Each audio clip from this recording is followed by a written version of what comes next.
Hey, what's up? Welcome to Distortion Report. I'm Johnny McBee. Hardcore KEEM. It is the week of December 5th, 2022. Let's get into some metal news and make sure you are followed and subscribed on whatever platform you're listening on. Let's get into this week's hot topic. Today's hot topic is Backtracks. It definitely popped off with Falling in Reverse. Their computers went down, so they had to cancel. They had to cancel the show. Social media got a hold of it, and of course, social media is in an uproar whenever things go bad. When bands can't really, when it's out of their control, social media goes into a frenzy. There was like, oh, you guys need Backtracks. You guys need Backtracks to play. Back in my day, we used to not use Backtrack, and people used to have talents. But hey, we're in a new day and age where Backtracks is a must. Backtrack is a part of the whole ensemble, the whole experience. Yeah, and I mean, this isn't even just because people will be like, well, this happened months ago. It's not a relevant news story, but this is an ongoing topic in the metal scene, and it is a highly contentious topic as well. It just, we experienced this with the Browning, 6-7 years ago. We got robbed in Italy, everything taken, and we had to cancel the whole rest of our European tour. Like, yeah, people are like, what do you mean all your stuff's on laptops? It's like, don't you have a backup? It's like, they stole the backups. What are you talking about? Stole the backup to the backup. They really did. We had hard drives with it. We had 3 laptops. We had it all. It all got stolen. We had to cancel a whole tour for it. And we got some flack from our fans, saying like, why don't you have it and all this. And you don't really think that your fail safes are going to fail in some way. And that's at a small scale like the Browning was. We were small scale and we had to do that. Whereas like something like Fall in Reverse, and I'm pretty sure this just happened to another band. I can't remember who it was, but someone else recently just had to do the same thing. But they have lighting programmed. They have transitions. They have their vocal effects. Everything is on these laptops. It's not that the band, can't play guitar. It's that the full production is there. And at some level, you have a baseline. This is our bare minimum production that we're going to allow people to see us at. Right. And if you can't do that, then you can't do that, and you can't let people see you in a certain light. Exactly. Like, if we have our laptop taken, we have no show. That our whole thing is off that laptop, lights, the backtracks and everything. I know we do have a prehistoric laptop from 1776 that Johnny just refuses to let go. But a lot of bands do have their production on laptops and LED screens, exactly, everything. Yeah. If you guys, go ahead. Now let's play devil's advocate a little bit here, because we could be biased in this topic because we are a band that 100% lies on a laptop. Yeah. And so to be unbiased, there are bands that go the total opposite route. Like we've talked about the band Conjurer. I don't know if they run tracks, but they are a band that you could just plug them into a wall outlet. You give them one wall outlet and they're going to make it happen, Right. And so they don't need all this stuff. Conjurer can sit there and just jam with guitar amps and yell into the abyss with no microphones, and it would be sick. Right. And so I don't know, does the modern world of relying on laptops take away from the authenticity of metal and what metal is? To the new age, no. To people, I guess, who grew up with just straight plug and play, absolutely. But now people go for the band, and people want experience. You know what I'm saying? People like our production, we sound better live than produced. People's wow, you guys are crazy. The 808, especially the 808s, you put your foot in the 808s. So when they trigger from the laptop, coordinated with the lights, it's an experience. We sell experiences. suck. We sell experiences. Well, yeah, and so I think that's depending on the type of band, that's where it gets. Now, if like Polyphia was out there with full backtrack guitars where his guitar isn't even playing anything, that'd be an issue. Yeah, but they do run a lot of backtracks. I'm sure they even layer the guitar. I'm not gonna say that they do that, but I'm gonna assume that they do. You know. I'm assuming they have his tracks playing where he layers with it, but like you can't have it both ways. Here's the thing about the old heads too that are against this.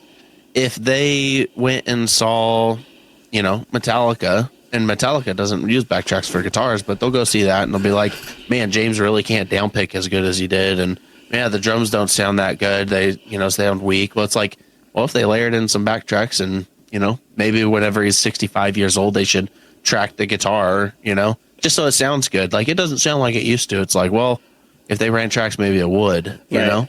Like, do you want it to sound flawless or do you want it to potentially sound weak? Exactly. You know?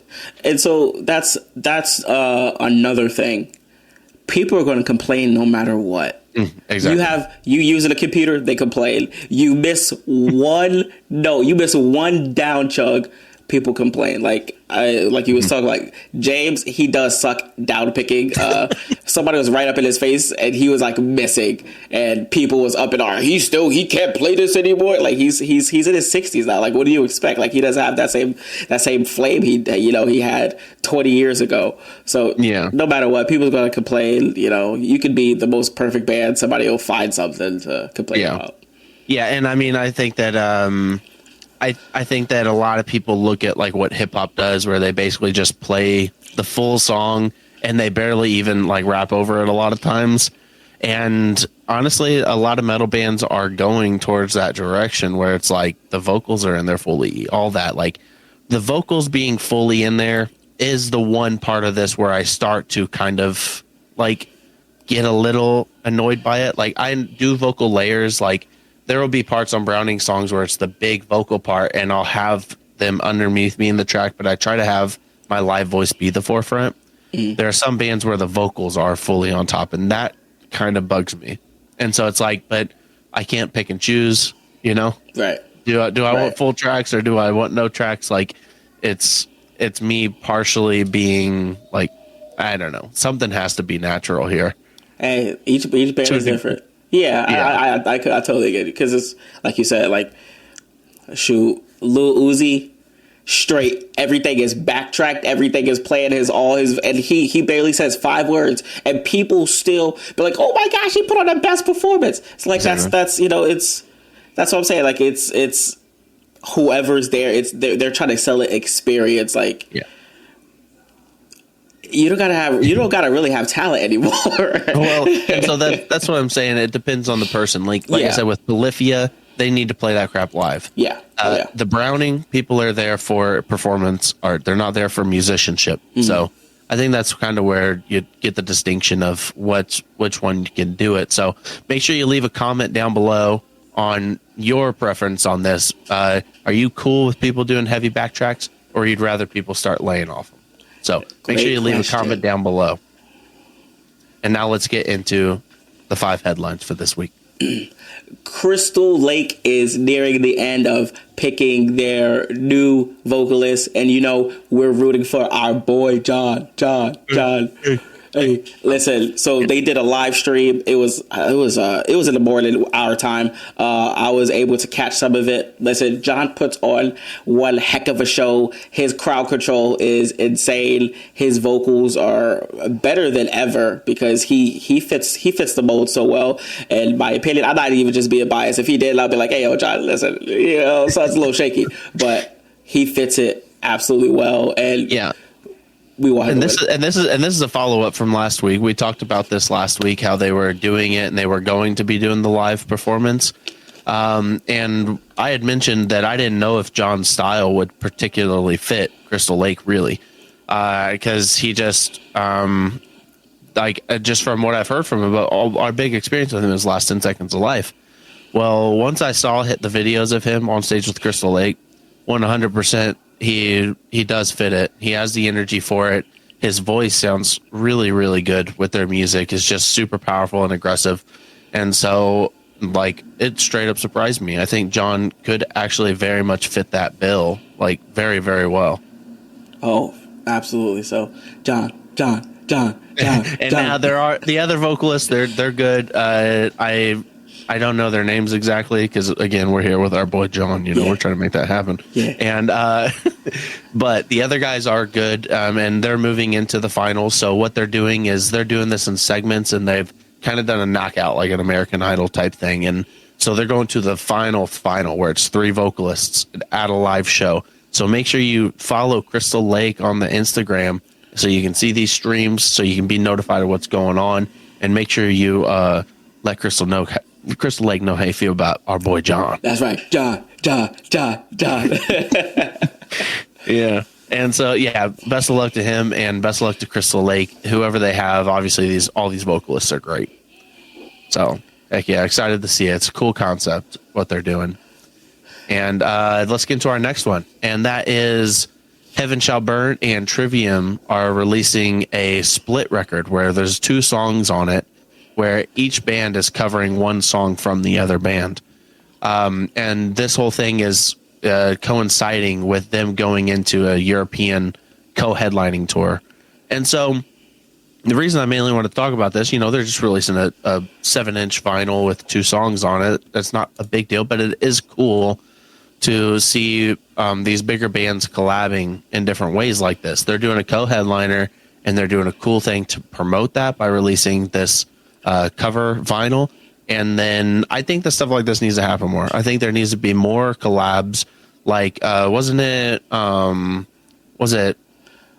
Loose it was Story So Far and Stick to Your Guns released a split a few years ago.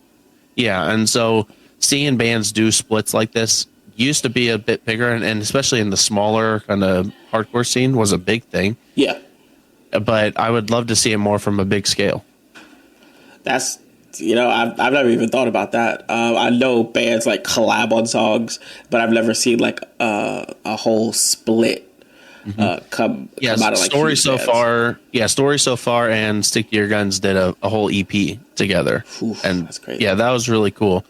It's something I would love to do with a couple artists. That would be really sick to do. But it was just cool to see it on a big scale like this with 2 big metalcore, bands that are doing it up. So I thought it was interesting.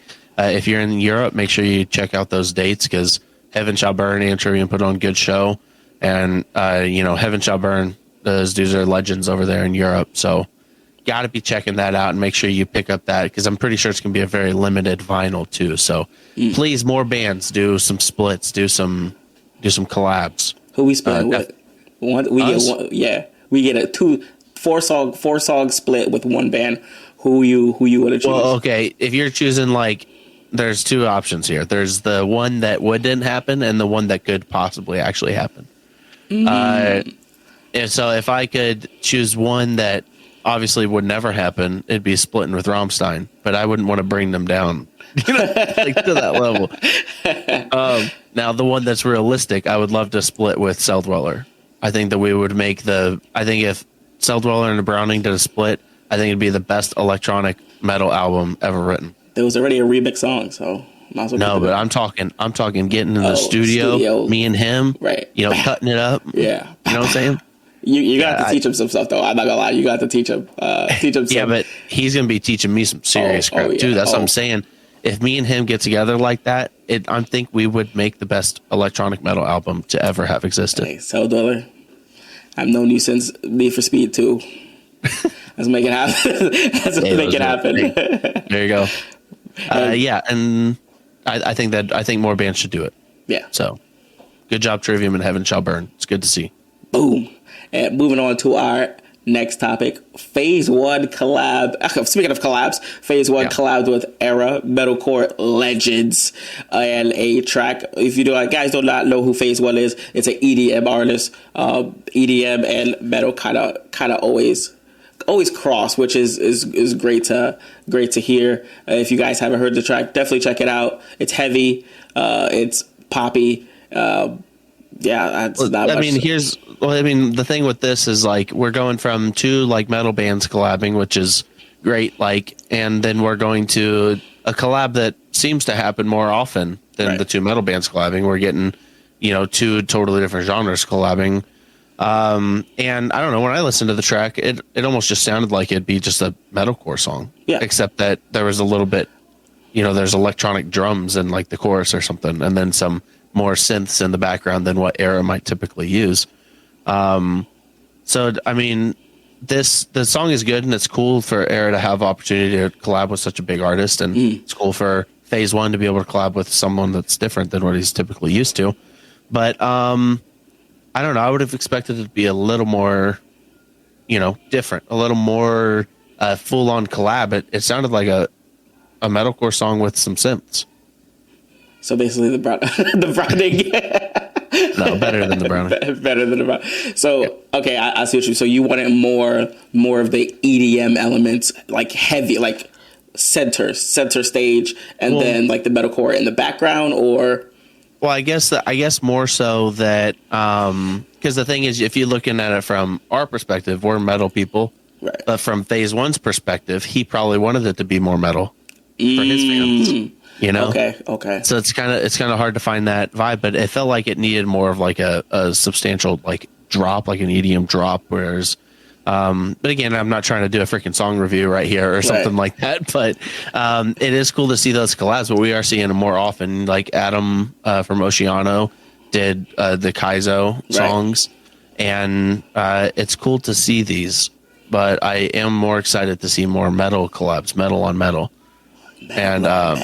Metal on metal. That should be the name of this podcast. Metal on metal. Actually, now that you said that, we need to. What needs to start happening is rap artists and metal. Because remember Jay-Z Linkin Park, Numb Encore. That was fire. What about something like that? Well, I mean, people were doing that a lot more back in the day. But my favorite stuff from back then, like in the new metal era, was like Korn and Limp Bizkit collab. Like that. See, that's what I mean. I don't know. For some reason, I get more excited about two like metal people collabing. But to be fair, all those bands like rapped and everything back then anyway. So they were already rapping. But it's cool to see collabs. And the Phase One, that's cool to see another big EDM artist showing their interest in it. And so I can appreciate that. And so keep it going. I want more collabs because it helps all the streaming numbers. Because now Erra is on Phase One's freaking Spotify. Phase One is on Erra's Spotify. It just puts everyone's stream numbers together, boosts everyone up. It's what we should be doing. Exactly. It's weird how many of these things I personally connect with doing all these different news stories, because we have Crobot getting their trailer stolen in Austin. And so this kind of crap sucks, and it happens all too often. And it happened a couple weeks ago with another band in Austin as well. And another band got mugged in Austin too. I forget the stories, but I've been seeing it. And so Austin seemingly is becoming another hotspot for bad stuff like this for bands. Whereas like St. Louis was a big issue to where like we stopped playing shows in St. Louis because of this. Yeah, it's like. I'm not speaking from experience. I've never been in that situation, but bands always like, oh, it will never happen to me. Oh, they'll never take like the precautionary Apple tags, man. Like, I think every band should have Apple tags on their trailer, on their stuff. Yeah. If it gets stolen, you can easily track it. I know the Word Alive, I think it was like last year or beginning of the year, they got their stuff stolen. They had Apple tags actually in their luggage, pulled up on the house. I mean, it was dangerous because the guy pulled the gun on them, but then he was like, hey, we just want our stuff. And then he ended up giving it to them anyway, but... Yeah, I mean, it's tough because, I mean, whenever we got robbed in Italy, the cops knew the people, and then they just literally didn't get anything back. They were just like, no, they don't have it. It's like, conspiracy. We have it on footage. And so speaking of that, Crobot here, they have all the footage of the people that... So it looked like Crobot had their van parked outside someone's house in a neighborhood. So this wasn't even outside the venue. They were maybe after the show going to bed, or, maybe they were waiting to leave for a show or something like that. And it was just straight up in a neighborhood. Someone rolled up and just yoinked their trailer off their van and dipped with it. They have footage of it. it's just crazy to see. And I mean, you're a band on tour, you're out. Like if they are pulled up at someone's house, they're probably trying to sleep or take some showers. They're not paying attention, or maybe they didn't even leave on tour yet. Maybe they just had their van there for practice. But nonetheless, yeah, I guess the only solution really is to drop some freaking Apple tags and everything. Put it in your freaking drum set. Put it in put it in the kick drum. Put it in the rack case. Put it in your guitar head. Like put them in the stuff because they do disperse that crap very quickly. They know. And so they're taking this thing, throwing it there, this thing, throwing it there. You need to end stuff. And so definitely me moving forward, we don't take much gear on tour with us just because we don't bring a bunch of cabs and all this stuff. But I definitely want to be throwing some more Apple tags and stuff for this and I mean, don't roll up on people. Like call the cops, say we know where it is. We have it right here on a phone. Don't be rolling up on no one. Nah, I'm rolling up on my pocket rocket. You gonna see me. Nah, this is because like you said, the cops knew them and they said, nah, they don't got it. So I'm gonna take justice into my own hands. Okay. Yeah. KEEM also has the Batman logo tattooed on his chest. So that's right. But yeah, that sucks. I think that Crobot has a GoFundMe on all of their stuff. And so it's CROBOT. They're on Twitter. They're on everything. Find Crobot's GoFundMe and help them get some of that money back so that they can get some gear and keep the show on the road. So sorry that happened, Crobot. And I hope that this doesn't become a new norm in Austin. Hopefully Austin can stay safe for bands. The big thing where St. Louis failed in this is that the venues, basically we told them like, hey, we'll come play the show, but you need to hire specific security to stand at those freaking vehicles. And the St. Louis promoters refused to do that. So we didn't come back. And so now we're typically playing at Come and Take It Live. And I think Come and Take It would have that crap on lock. But again, this didn't even happen at a venue. It happened in a neighborhood. So everyone stay safe out there. Keep your gear protected. Put some Apple tags in there. And let's hope that this doesn't become too big of an issue. And so let's get to our last story. And that is a big time tour and a pretty cool tour, I might say. We don't like to talk about tours a lot on here because it's just like everyone knows who's going on tour. But I think this is really unique of what Metallica is doing. And they're doing a thing where they're doing 2 nights at each city, and each night Metallica is playing a different set, and then there's also different bands opening each night. So you're getting 2 different experiences. You buy these tickets to this Metallica concert. You see 2 Metallica sets. You see 2 different opening, or like 4 different total opening acts. That's super unique, and they're doing like Friday, Saturday shows. There ain't crap in between them, and so from looking at it from a touring perspective, that is sick. Because the bands get to go home during the week. They're all probably flying into the dates because their budget's like that for tours like this. And so this is a really unique, cool setup. I've never seen this done before. This is like the first time I've seen this. So this is everybody. That's what everybody eats. This works great for everybody. You get to play a show, go fly back home, come back. That's beautiful. Yeah, that's so beautiful. The bands they have it on are really nice. Obviously they got Pantera and Mammoth on the first night. Seeing Pantera go out on full tour, I mean, I'm interested to see how this plays out. We talked about that last week as well with Pantera coming back with that lineup. But to do it, like, I feel like if Pantera came out just by themselves, they'd probably be able to like sell out like House of Blues. But to be on with Metallica, you're putting Pantera straight back into arenas. So I'm very interested to see how that pulls out. And then we got Five Finger Death Punch and Ice Nine Kills on the second night. We don't need to talk about Five Finger Death Punch, but right. Ice Nine Kills. Those are metalcore boys that are out there doing it up. This is like the second tour I'm pretty sure that they've done with Metallica. It's great that they're on tour, but I already know it's going to be kind of like an older crowd, more of an older crowd who's going to, be like, who's this? Who's this band? This band came out of nowhere. What is this? They got them dressing up like Freddy Krueger. What is going on here? I will say, Kyle, Kyle, our boy Kyle, our merch boy Kyle. His girlfriend's mom went to see Metallica, and she came home from the show, and a different tour, but she came home from the show, and she was telling Kyle and his girlfriend about the show. She's like, there's this really great, awesome band opening there called Ice Nine Kills. And like, this is a 50-some-year-old woman coming home from Metallica talking about Ice Nine Kills. That's good. So like in that case, that's great. Working. But some people stuck in their ways. But it happens. It's a part of the show, baby. But it's good that they're getting this kind of exposure. Ice Nine Kills. Yeah. And so there's someone on their team is doing some serious work, but also we can't deny the fact that they do write really good music. They're talented musicians, and they put on a good show. And so, I'm sure that's what Metallica loves to see. They love to see a young band that is pushing the limits and doing something. And of our scene, Ice Nine Kills is very applicable to the mainstream. Right. And they are young, and they do have really metal stuff, and they also have really big choruses. So of the bands that an opportunity like this should be happening with, I can't think of many more besides maybe like if Wage War was on it. I say Motionless in White.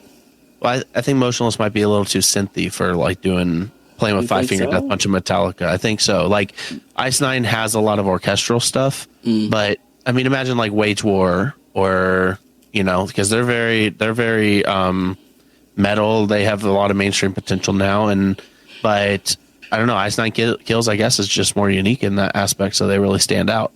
And really, it's about the team that you have built behind you, and so someone's doing it right for them. Yeah, like whoever getting up on these tours and making them eat, they need a raise. You know what I'm saying? Like, I'm sure we need them in our corner. Who that? Like, Who that? They ain't talking to us. Trust me. They ain't talking to us. I got connects. Yeah, I think me and you probably got to lose about 60 pounds before anyone's going to talk to us. We got it. Hey, we in the gym right now. We in the gym. We're on the grind. We're on the grind right now. Yeah, and so, we're getting towards the end of the year, and towards the end of the year, stuff really slows down for bands because not many people are touring around Christmas. And so the next couple of weeks, we'll see what's popping up, but we might just be doing some updates on Crystal Lake. We might be doing some updates on some new stuff that maybe people are preparing for next year. But we appreciate you guys here listening to Distortion Report. Make sure you follow, subscribe on Spotify, YouTube, whatever you're listening to. And so every Monday morning, when you're driving yourself to work, you know where to be. Right here, Distortion Report. Ooh. And on that note, we out this thing. All right. Peace out. Peace.